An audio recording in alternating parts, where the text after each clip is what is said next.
Duel menarik tersaji di lanjutan Liga 1 Indonesia musim 2023-2024 antara PSIS Semarang melawan Dewa United. Bermain di Stadion Moh Subroto Magelang, Jumat 23 Februari 2024, PSIS gagal mengunci kemenangan di depan mata setelah kemasukan gol di menit akhir pertandingan. Bertindak sebagai tuan rumah, PSIS yang bertengger di posisi kedua klasemen sementara mampu unggul lebih dulu lewat gol Gali Freitas di menit ke-16. Penyerang asal Timur Leste itu mencetak gol usai memanfaatkan tangkapan kurang sempurna kiper Dewa United Sonny Stephens saat menghadang tendangan keras dari Taisei Marukawa. Bola liar langsung disambar Gali Freitas dan gol untuk PSIS. Gol tersebut juga menjadi gol ke-10 Gali Freitas di musim ini. Di sisi lain, Dewa United sebetulnya bukan tanpa peluang di babak pertama. Beberapa kali mereka mengancam gawang PSIS lewat Alex Martins dan juga Jose Elmer Porteria, namun belum membuahkan hasil.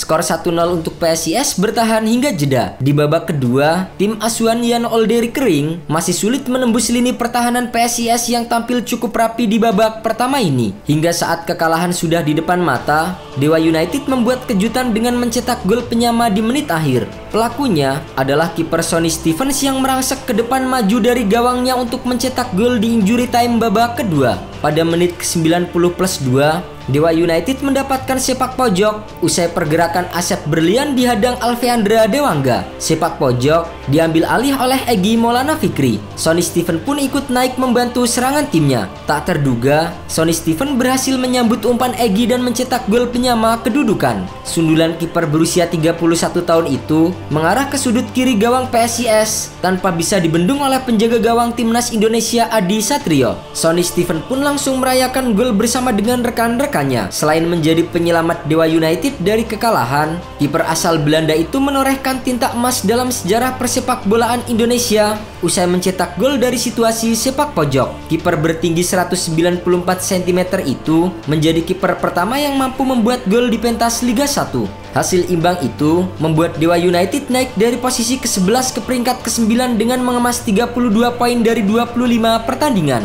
Sementara PSIS Semarang tetap di peringkat kedua klasemen sementara Liga 1 dengan mengemas 43 poin dari 25 pertandingan yang dijalani. Seperti dilansir Transfer Market Indonesia, ini merupakan pertama kalinya seorang kiper mampu mencetak gol di Liga Domestik Indonesia di era Liga 1. Tak hanya itu, Stephens juga merupakan kiper dengan jumlah save alias penyelamatan terbanyak di Liga 1 2023-2024 sampai dengan pekan ke-25 ini. Di Liga 1 musim ini, total 104 penyelamatan telah dibuat oleh sang kiper. Namun, Stephens memang belum masuk 3 besar kiper dengan jumlah clean sheet terbanyak Liga 1 2023-2024 sejauh ini. Sementara itu, sebelum Sonny Stephens, ternyata ada beberapa kiper di Liga Indonesia yang juga pernah mencetak gol ke gawang lawan. Di antaranya, ada Silas Ohe yang tercatat menjadi kiper pertama yang mencetak gol di Liga Indonesia. Momen itu terjadi saat Silas Ohe membela Persipura Jayapura melawan Deltras di Stadion Mandala pada pertandingan Liga Indonesia 1 Agustus 2001. Saat itu, Silas Ohe mencetak gol ke-6 untuk Persipura lewat titik penalti. Persipura akhirnya menang dengan skor 6-2 atas Deltras Sidoarjo. Kemudian, ada nama Ihsan Ramadhani.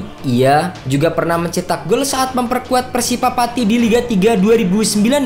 Momen Ihsan Ramadhani mencetak gol itu terjadi saat Persipura melawan Persipur Purwodadi di Liga 3 2019 zona Jawa Tengah. Ihsan saat itu mencetak gol indah lewat tendangan voli usai memanfaatkan situasi kemelut dari sepak pojok. Kemudian ada juga nama Gary Mandagi. Ia mencetak gol saat membela Persiba Balikpapan. Namun, Gary Mandagi mencetak gol tersebut bukan di Liga Indonesia, melainkan di turnamen Piala Gubernur Kalimantan Timur pada 2016. Saat itu, Gary mencetak gol lewat sundulan saat Persiba melawan tim PON Kalimantan Timur.